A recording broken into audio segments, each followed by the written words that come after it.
मुअज़्ज़ज़ व मुकर्रम समईन, जो दौर चल रहा है, जिस दौर से हम गुज़र रहे हैं,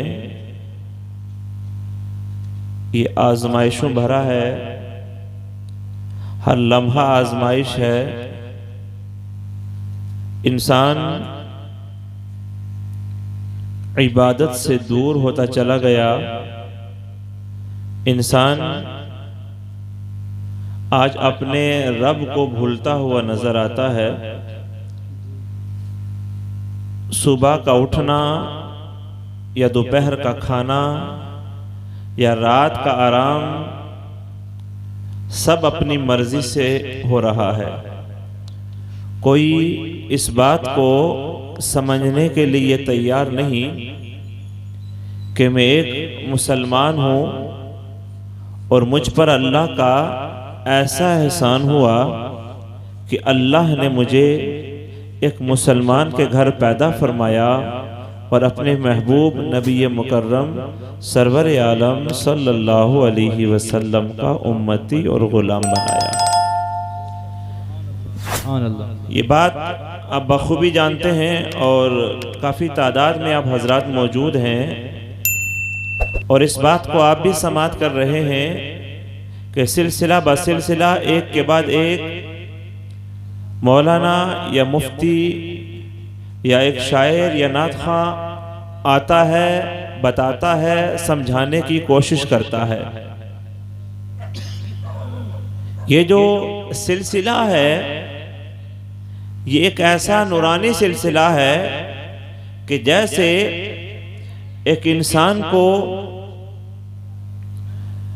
खाना खाने के कुछ देर बाद भूख का एहसास होता है तो दोबारा से वो फिर खाने की तरफ बढ़ता है।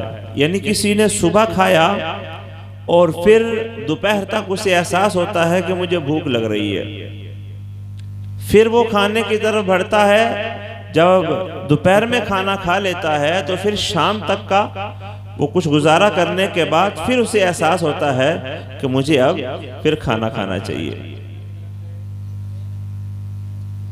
अजीज साथियों, ये जो एक प्रोसेस है हमारी जिंदगी का, ये जो जिंदगी हमारी एक खाने के बाद दूसरे खाने का इंतजार करती हुई आ रही है, कुछ ऐसे ही इंसान का ईमानी मसला भी है। जब आप एक मिलाद सुन लेते हैं, आप समात तो बेहतरीन कर रहे हैं, मैं इस बात को समझता हूं, लेकिन एक बेदारी का होना बड़े कमाल की बात है। थोड़ी सी बेदारी का सबूत दें और ताकि मैं बात आगे बढ़ाऊं। जैसे खाने के बाद दूसरे खाने की हाजत होती है,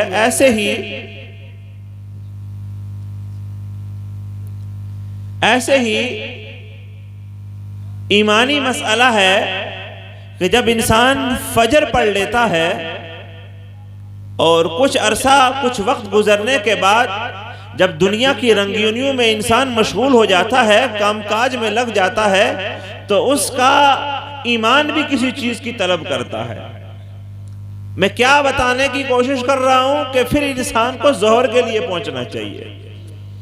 जब इंसान ने नमाज जोहर अदा कर ली, फिर उसे कुछ देर अपने काम करने के बाद जब उसे एहसास हो कि हाँ मैं अपने काम कर चुका या मैं थक गया या मुझे थकन महसूस हो रही है, अल्लाह ने एक बेहतरीन इबादत हमें अता फरमाई है। आप किसी भी कंडीशन में हो, जब आप वज़ू करते हैं, वज़ू करने के बाद आप बाकायदगी के साथ मस्जिद में पहुंचने के बाद इमाम साहब के पीछे तकबीर बांधकर खड़े हो जाते हैं। जब आप क़याम करते हैं, रुकू करते हैं, सजदा करते हैं, ये मेरा तजर्बा है, मुशाहिदा है कि वो जो 2 घंटे तक का प्रोसेस हम मस्जिद से दूर रहते हैं और हमें बेचैनी से होने लगती है और नमाज में पहुंचकर हमें सुकून महसूस होता है। ऐसे ही मगरिब है, ऐसे ही इशा है और फिर ऐसे ही फजर है। ये जो जिंदगी का हमारा प्रोसेस है ये बड़ा डिफरेंट है, ये बड़ा अलग है कि हम तवज्जो नहीं करते। जो काम करने वाला है वो सुबह उठता है, बगैर मुंह धोए, और अगर किसी ने मुंह धो भी लिया तो सिर्फ मुंह धोया, वजू का तस्वुर खत्म हो चुका है।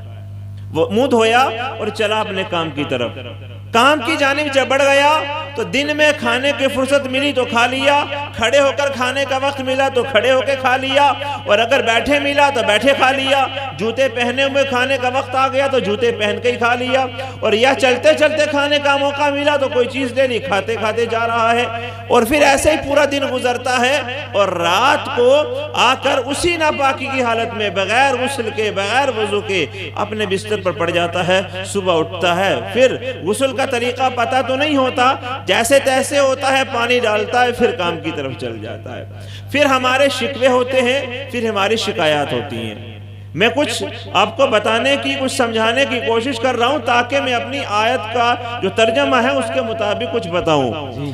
तो आप इस बात पर तवज्जो करें और गौर से सुने कि अजीज साथियों, जब हमारा प्रोसेस जिंदगी का बगैर वजू के, बगैर नमाज के, बगैर सदक़ात और खैरात के, बगैर खुदा को याद किए हमारा दिन गुजरता है, हमारा शिकवा होता है कि कारोबार में बरकत नहीं, हमारा शिकवा होता है कि घर में बीमारी बहुत है, हमारा शिकवा होता है कि हम लोग कमाते तो बहुत है, बरकत नहीं होती। तो आप मुझे बताएं, क्या बरकत काम देगा?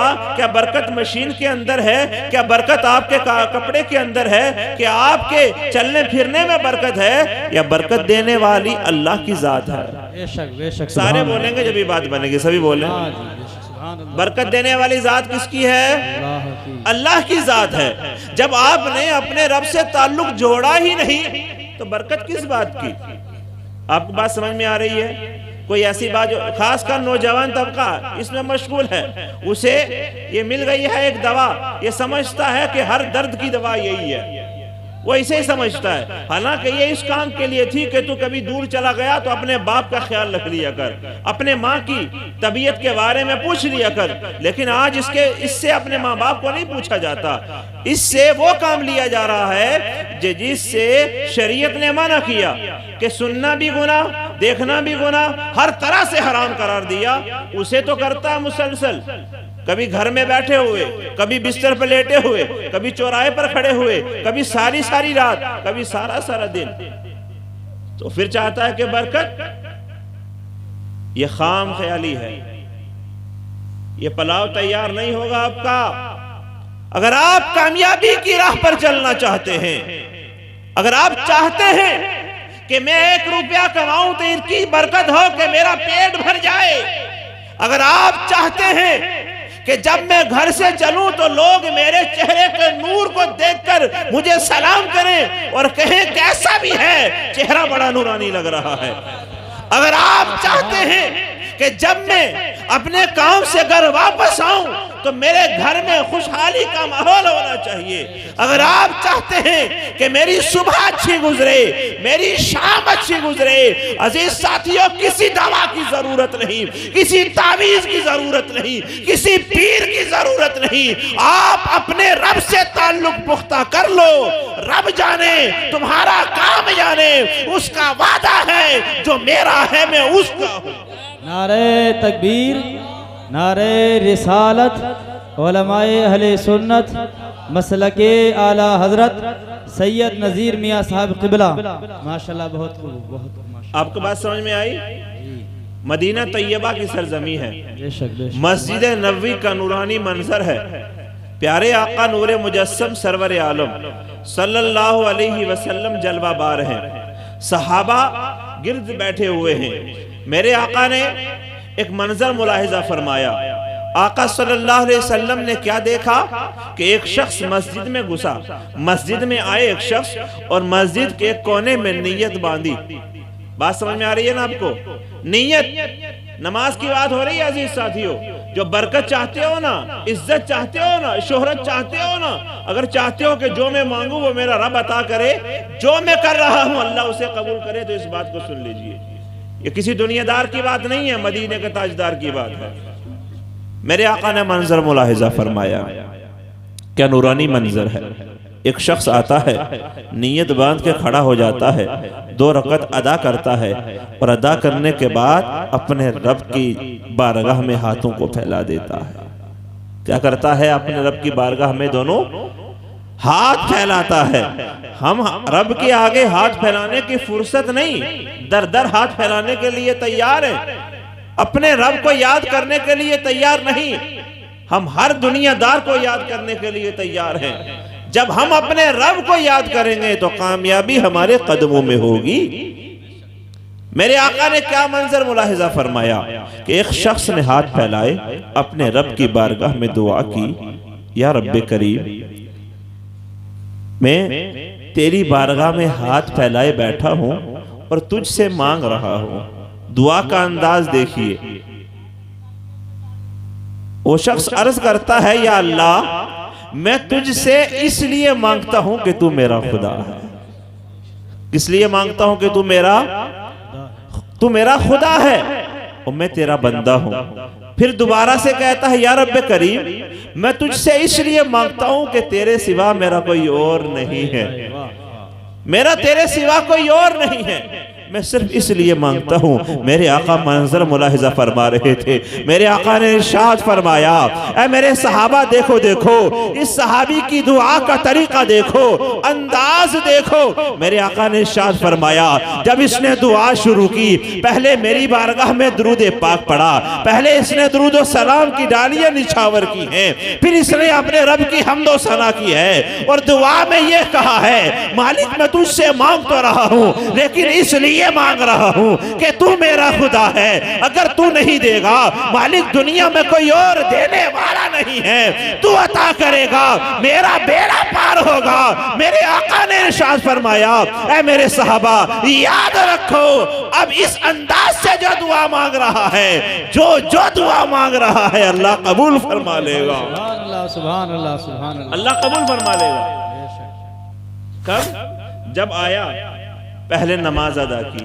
ये नहीं कि इमाम साहब, जी साहब बताएं, हजरत बेबरकती बहुत होती है। अगर ये मुमकिन होता मैं रिकॉर्डिंग सुना पाता तो यहाँ आपके बहली में आने से पहले पहले जो कॉल आई वो इसी सिलसिले में थी। इतना टेंशन में हूं, पहले तो डोरी करो, और मैसेज भी मेरे पास उसका मौजूद है। दूसरा काम ये है, पहला काम क्या, डोरी करो, टेंशन बहुत है, और दूसरी बात ये, कमाता बहुत तो बरकत नहीं है। नमाज गायब, इस्लामी लिबास नो गायब, चेहरे पर दाढ़ी मुमकिन ही नहीं है, माँ बाप की खिदमत तो ये मैं जानता नहीं, शायद करता हो, मैं बिला वजह उसे गलत नहीं कह सकता, लेकिन मुआशरा ऐसा है, मुआशरे में माँ बाप की कोई अहमियत न रही, मुआशरे में नमाज की कोई अहमियत नहीं है, इमाम की कोई हैसियत नहीं है, माशरे में मस्जिद के मुअज्जिन की कोई कीमत नहीं है, माशरे में मस्जिद का अदब एहतराम खत्म हो गया। और तवज्जो क्या है, चाहते क्या है, बस हर बात यह है, हजरत कैसी बात कर रहे हैं आप, मैं भी जन्नती, मेरा बाप भी जन्नती, मेरा खानदान जन्नती। क्यों? इसलिए मैंने कभी पिछले साल में जुमा पढ़ा, कभी मैंने ईद की नमाज पढ़ी, मैंने जब मस्जिद बनी थी, जब मैंने पत्थर लगाने में कुछ पैसा दे दिया था, जब मस्जिद की बुनियादें खुद रही थी तो मैंने 1000 ईंट दे दी थी। ए बंदे, अल्लाह तेरी इस छोटी छोटी इबादत का भूखा नहीं है, तू ऐसी इबादत कर, तू ऐसा काम कर, तू ऐसे रब को पुकार, तू ऐसा सजदा कर, तू ऐसा सदका कर, तू ऐसी ज़कात दे, तू ऐसा हज कर, तू ऐसे अपने रब को तड़प तड़प के याद कर कि आवाज आए, फज़कुरूनी अज़कुरकुम, ऐ बंदे तू मुझे याद कर, मैं तेरा चर्चा करूंगा। नारे तकबीर, नारे रिसालत, उलमाए अहले सुन्नत, मसलके आला हजरत सैयद नज़ीर मियाँ साहब क़िबला, माशाअल्लाह, सुभान अल्लाह। तू मुझे याद कर, मैं तेरा चर्चा करूंगा। ये आवाज अल्लाह के घर की है, ये अल्लाह का फरमान है ये, और कुरान पाक की आयत। याद रखो, जब तक खौफ खुदा दिल में पैदा नहीं होगा तो कामयाबी नहीं मिल सकती। खौफ खुदा क्या है कि जब तुम सुबह उठो दिल में फौरन ख्याल आ जाए मेरी नमाज फजर कज़ा ना हो जाए।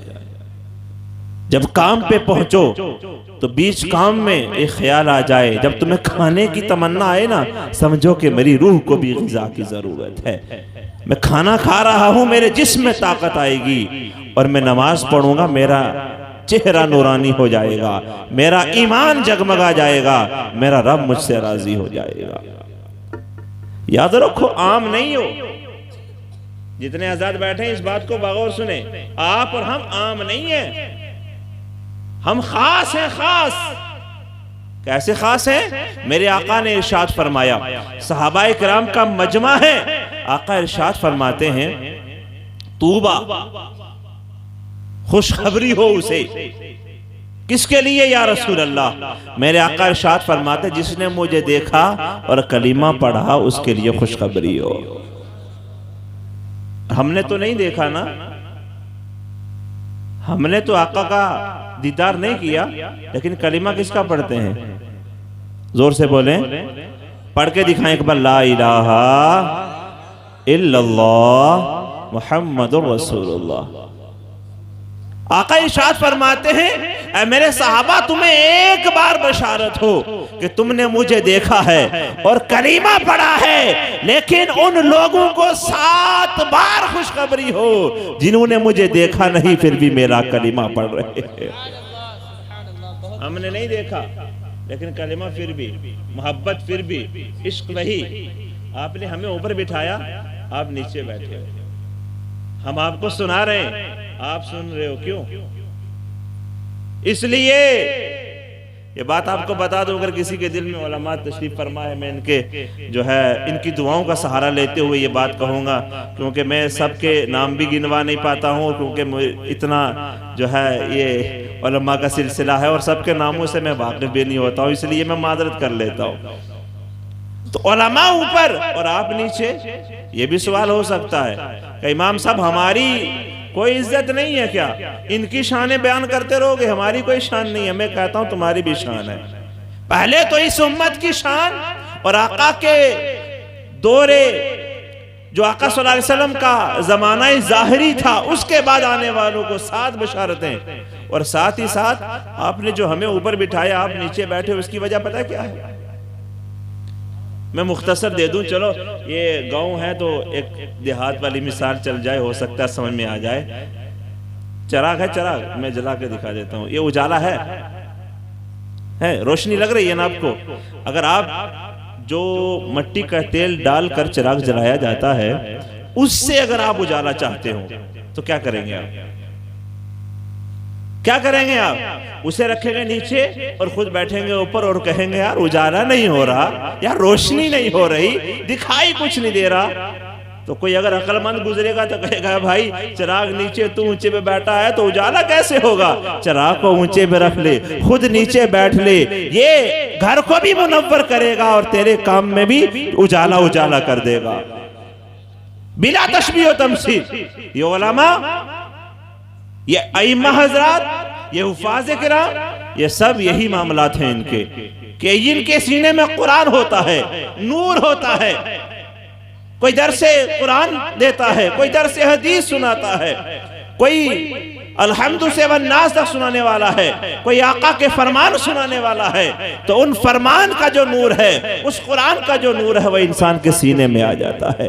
जब जब आपको उजाले की जरूरत पड़े तो उलमा का अदब व एहतराम कर लिया करें, इनको चिराग की मिसल समझकर अच्छा बर्ताव कर लिया करें, तुम्हारी जिंदगी का अंधेरा दूर हो जाएगा, उजाला ही उजाला हो जाएगा, उजाला ही उजाला हो जाएगा।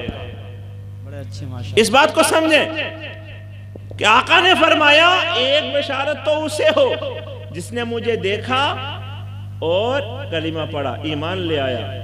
7 मर्रात, 7 मरतबा उन्हें खुशखबरी हो जिन्होंने मुझे देखा नहीं होगा, लेकिन बाइडली की जमीन पर बैठकर आज भी अपने आका का नाम ले रहे होंगे।